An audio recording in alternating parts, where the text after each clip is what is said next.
Welcome to Epilogue Podcast, the show where we discuss some stuff that happened on a different show ages ago which nobody really cares about anymore.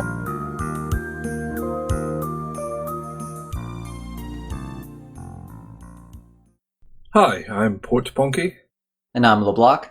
Today we're discussing Deep Space Nine, Season 2, Episode 15, Paradise. Sisko and O'Brien end up trapped on a planet where electronic devices do not function, and they have to contend with a group of hippie castaways and their cult-like leader, Alexis. What did you think? I thought this was another episode that was a mix of good and bad. Mostly good, I'd say. I have so much stuff I want to rip apart in this episode. Although I'll point out straight away that a lot of it is not because the episode is flawed or bad, but mostly because Alexis, whatever her name is, her worldview is insane and she is nuts. Let's get right to the ripping. Whoa, wait up. What did you think? The same thing. Boring. Okay. Mix of good and bad, but mostly good. Where to start? I don't know. The beginning is usually a good place. Well, pretty much apart from the first scene where Alexis was a bit odd, every subsequent scene she was just doing or espousing weird off-kilter things. I don't know if you've had this experience, but it reminded me of when you first meet someone and they say something that sounds maybe a little profound. The idea that technology has made us fat and lazy and dull, that there's something to be said of that. But then as this person keeps talking, you find out they are insane. And That's what this episode is. She was totally nuts. But it's weird that the episode didn't make her out to be as nuts as she clearly was. At the end, Sisko and O'Brien aren't really...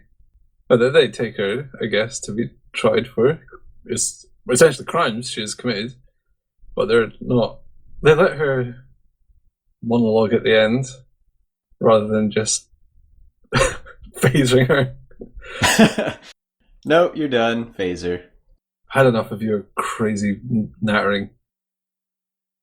So she starts off kind of happy-clappy and a bit odd, but it only takes about 5 minutes for her to turn into literally Hitler. Oh, I was going to go with Machiavelli, but that works too. Well, I just chose the one people always use. I mean, she wasn't actually really like Hitler. So I guess she wasn't Hitler. She was more like... She was very cult leader. The whole thing was culty as anything. I guess a better comparison would be someone like Jim Jones of the People's Temple. I'm not familiar. But anyway, nuts. Maybe I should just constructively list the ways in which she was being mad instead of insisting that she was. Sure. So, first of all, they abandon technology, except they clearly don't. They have grindstones, weaving, presumably filtered water, candles, literature. Technology to a point. Yeah, electronics, in other words. So make it convenient, but not too convenient. Because then that's evil. Yeah, I mean, she's just another hipster. Oh, sorry, I liked technology before it was electric, so... And like all hipsters, she's shallow and actually does use technology. She secretly does like whatever bands people like nowadays. So she's got all the books she's written. Sisko reads an excerpt where I think that was for the benefit not just of O'Brien, but for the viewers. So you get a taste of the insanity to come. Then the whole the box thing. Yeah, what? So she's anti-technology and totalitarian. Yeah, I mean, the box thing was an effective storytelling device, and it was pretty scary stuff when Cisco starts having box time, big time out. So I'm not saying it was bad. It's just odd that they agreed they needed a justice system and thought, oh, let's have a torture box and put people in there absolutely for even the smallest transgressions. Did they vote on this? I'm thinking no. No. The box was weird. It made me think of the movie Cool Hand Luke. I don't know if you've seen that. You've seen the egg scene. Forget it then. Oh, okay. Another thing is that punitive correction is not effective. We know this nowadays. In 4 centuries, it would be like us going back to Victorian or pre-Victorian era justice systems, like public executions, insane asylums, slavery. You know, Yeah, stocks. no one thinks that's a good idea nowadays. No one says, it was a bit better back then. Well, okay, probably some people do, but they're bigots. Well, she thinks that way, and she probably knew she couldn't convince a giant group of people, so she stranded them there, and they were forced to believe it. But I don't think they get on board with her plan. Like, if you were, say you're in a plane crash, and somehow, you crash on some obscure island or something, and you think, okay, this is a plot to Lost. Yeah, I was gonna make a smoke monster joke. Okay, so once you dodged the smoke monsters and polar bears or whatever it was, you say, right, we need to establish justice system. I'm thinking public executions and slavery. Would everyone just say, yes, that does seem reasonable? Or would they say, oh my god, you're not in charge. You're not in charge at all.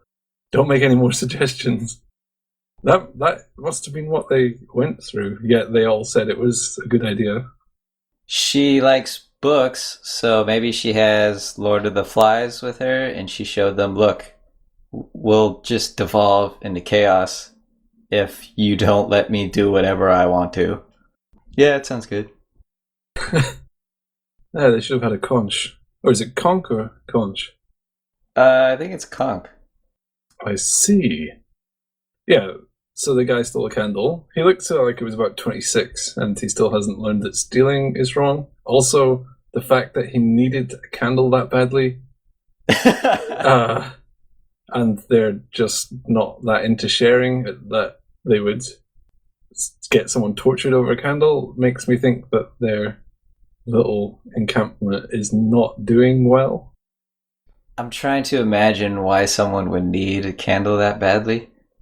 Well, the only books were the ones she wrote. So, yeah. Maybe candle wax is the closest thing they have to drugs. Lube? Oh. Or that. Maybe it wasn't the candle. Maybe it wasn't stealing the candle. It was what he did with it afterwards. We may never know. That guy looks like he has a candle fetish. Okay, so the next odd thing we hear, and this one was quite subtle, is that Alexis doesn't believe in doors. Yeah. Which, when I heard that, I instantly, in my mind, jokingly assumed it meant she doesn't believe they exist. I made the same assumption. She tries to leave a room and just walks into the door, and she's like, "No, that didn't happen. This can't be. Nobody look." And just opens it and slips out. There's no such thing. But I guess it means she doesn't believe in the value of doors. So they removed all the doors? What? That's crazy. She is crazy. Yeah, that is actually crazy. That's the act of a crazy person that should not be in charge of a group of people. You go around to your friends just to hang out, maybe read some scribble books. and it's got an ensuite bathroom, and you're like, I need to go to the bathroom. And your friend would be like, I'm gonna pop out for 5 minutes. Don't take any of my candles. Like, a party wouldn't be much fun. Whenever anyone needs to use the John, it would be like, oh, God. I wish we had a door on the bathroom. The homes could be designed in such a way where the bathrooms are excluded. That's what doors are for. Yeah. It's just, okay, fair enough. She's crazy. And then she assigns Cisco to watch, do a night watch. And there's no other people, so I guess it's just for wild animals or something. Of course, this would not be necessary if they had doors. Right? Okay, the other outright crazy thing she said is she doesn't like artificial gravity, which I can't imagine what someone could criticize about artificial gravity. That, like, it just doesn't pull you in the right way. But I guess towards the end you find out she actually is full-on cult leader nuts. So I'm not criticizing the episode for these things. This is a well-written, insane character. I don't know if she was supposed to be as insane as she is, but definitely came across like that. She's terrifically insane. She's power-hungry. She resorts to numerous crimes throughout the episode. Manslaughter, blackmail, as Cisco said, sexual procurement, keeping people captive for 10 years. She's probably the most evil character they've ever really had on the show. In terms of outright committing crimes at such a pace, it's difficult to even write them down. Yet she believes she was doing something good. But I think it's weirder that everyone else does. At the end, Yeah, it doesn't they're going to hit beam them. her away, and Joe just pipes up and says, well, this is our home. Ignore the fact that we're dying at a terrific rate, starving hungry. We're all separated from our families and isolated from modern luxuries and medicines. But we want to stay. To admit they should leave would be an admission that they've wasted the past 10 years of their lives. So they are in heavy denial, I guess. Yeah, well, they don't have chocolate. Do you have any idea how addictive half the stuff on Star Trek would be? Like, okay, they don't have cheeseburgers and chocolate and stuff on the planet. Maybe you could live without that, but holodecks? If you've been on a holodeck a few times, that's gonna be like crack. That's gonna be so addictive. You're gonna want to go back there. I don't think they would care that much that they wasted 10 years. They want to go back to space. It's awesome. But she's had 10 years to brainwash these people. That's a lot of brainwashing. Those brains are thoroughly washed. Yeah, I know. Yeah, you're right, because that's how cult stuff works. It's not reasonable. They're not approaching it from a point of logic, because if they were, they would have got rid of Alexis and her beefy son.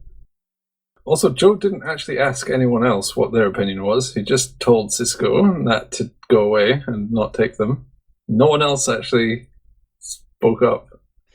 Yeah. It'd be quite good if he was saying, this is our home, and then like half of them are like, whoa. Well, actually, that sounds pretty good. I'd like to leave. Yeah, especially as they were asking about what's been happening out in the universe at the start of the episode, so it seems like they did care about stuff. And presumably they want to see their families again. Yeah, they established curiosity about the outside world. I have a couple other things that I wrote down, just silly stuff. Kira and Dax had good fun tracking down the runabout. Ooh, yeah. I really like when Kira and Dax interact. They respect each other enough to challenge the ideas one of them suggests. And it's really nice that they have that. Yeah, that was actually quite good fun. Although, what I wrote down was when they actually get to the runabout, the Rio Grande, They don't bother checking the log files to see where they've gone. Cisco was making a log at the start of where he was going. He was actually making a station log whilst he's on the runabout. But why do they record all these logs if as soon as they need to look at where they've been, they don't just check them? Like, they didn't seem to even know where Cisco was going to be. He didn't have an itinerary or anything. Cisco records those for his future memoir. It does seem like they're recording them for entertainment purposes only, though. I mean, this isn't the first time they could have checked logs and didn't. Odo has pointed out that he thinks logs are dumb. For him, because he can remember everything. Well, I think he was challenging the whole idea at all, not just for him. He did say it was unnecessary for everyone to leave personal logs because it's just a waste of time. Write down the facts and move on. The only other thing I wrote down was that when O'Brien gets bow and arrowed by the kid and knocks him to buggery, well, first of all, shame on that kid for trying to attack O'Brien. He should have just known that O'Brien is a force to be reckoned with. But he's been isolated. He wouldn't know. Well, you don't. You just need to take one look at him and think, oh, not messing with that guy. His face tells 1,000 stories. Okay, I don't know what I'm talking about. But he takes the bowstring off and handcuffs the guy, which I thought was quite nice. He takes the guy back to the village, and then Alexis just starts uncuffing him. Yeah. I was wondering why O'Brien didn't just phaser her or tell her to get away. The guy literally just tried to murder O'Brien horrifically. All in good fun. But they happily beam up without a fight. Somebody needs to invent space handcuffs. Yeah, I don't know why they didn't just phaser the both of them. Stun them both, and then just chuck them out the airlock of the Rio Grande. Okay, that would not be proportional. Just slightly lopsided. Yeah, well, I'm sure they would agree that the death penalty is completely appropriate for even mid-level crimes. Anything above a misdemeanor, death penalty. I wonder what's the smallest crime that would incur a death penalty. It's going to be more than stealing a candle. Acting as a door. Well, making a compass out of a spoon and a piece of rock incurred the death penalty. Oh, yeah, so we have our answer. Somewhere between stealing a candle and putting a rock in a spoon of water. We have our range. I guess most of this podcast has just been me ranting about how crazy Alexis is. I should probably point out that the episode was interesting and kind of fun. But you were just pointing out how insane she is, and she's way up there on the insaneometer. So there's a lot to point out. One thing I have written down is that the piece of hidden technology was buried in such a shallow, not grave, pit. Yeah. Yeah, presumably she buried that there beforehand. That's been there for 10 years with just a couple inches of dirt. But you always hear about corpses found in forests in shallow graves, so I guess criminals never dig far enough? Yeah, maybe it had to be near the surface to work. Oh, okay. I'll buy that. How far did the field go? Did they try taking the technology further away? Because they said that it was caused by the swamp, they thought. So why didn't they try taking the communicator outside of range of the swamp? Why did they set up in a swamp anyway? Well, swamp rats are a delicacy. Rodents of unusual size? Sure. They don't exist. So do you have a quote of the show? We all work for our supper. I chose that. I've never eaten replicated food, obviously, but food does taste better when you make it.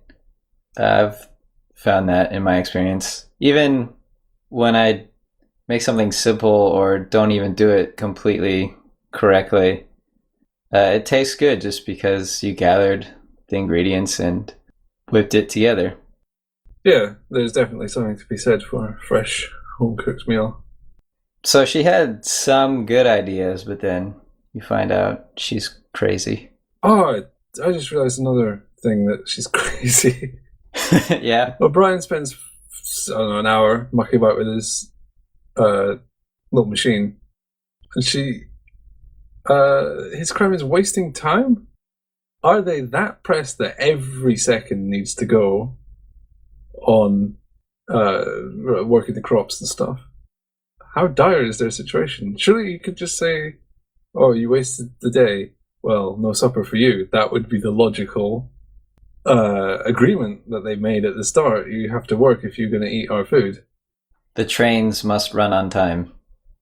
Yeah, probably made the point that she's pretty evil.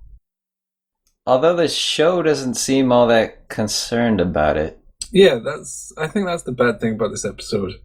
It presented a character that was crazy evil and slowly revealed that to you, and then in the end they're just sort of have a bit of a laugh about it, like, "Oh, you go to prison now." Oh, you made a silly mistake 10 years ago that affected all of these lives, left some people dead. No biggie. I guess that indifference is what bothers me ultimately about this episode. If you take just a second to analyze this character, she's cruel and evil. She doesn't really have much many redeeming qualities about her. Everything she does to accomplish her goals is she just does whatever she wants, has absolutely no regard for anyone else's safety or livelihood. Well, she thinks it's in service of their safety and livelihood. She's convinced that she's doing a great thing, but what is that saying? All good intentions lead to hell? Or what is that? I don't know. Well, the road to hell is paved with good intentions. I There think we you go. mixed up with all roads lead to Rome. Yes. One thing that I thought was quite nice, and it's a good time to mention it because this is the end of this episode of the podcast. When they beam away, the two young children, who are presumably under 10, are left staring at the transporter space, the empty space where they were left. If anything positive came from Alexis's mad rampage, it was that their childlike innocence, well, not really childlike, they were children, so childhood innocence was somehow preserved. It makes me think of children nowadays who have mobile phones and all this stuff, and they don't know how great it is because they never saw the world before it. Yeah, I can't imagine growing up with the internet. It'd be sweet. I mean, I'm not saying that they should necessarily appreciate it. I mean, good for them. They've got it better than I had. Right. It's just, yeah, I think that one little moment kind of helped in some small way to show that Alexis maybe had some interesting idea buried underneath her crazy, mad rampage of murder and sabotage. That was the diamond in the surplus of rough. I'm trying to follow that up with something, but I can't. I think that means it's the end of the episode of the show that we're making here. Seems like a good call to make. All right.